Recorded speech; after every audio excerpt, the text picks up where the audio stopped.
Ito na ang iyong nais. Akala ng warkang ito ay malalansi niya. Sige, Mitena.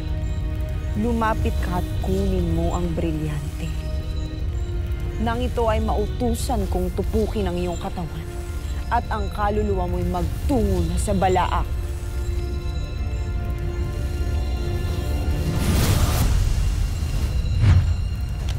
Bakit mo inaabot ang iyong brilyante?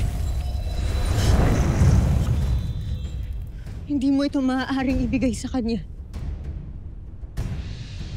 Esteti! Alam kong aking ginagawa. Bitiwan mo ako! Graceta! Ibalik mo sa akin ang aking brilyante!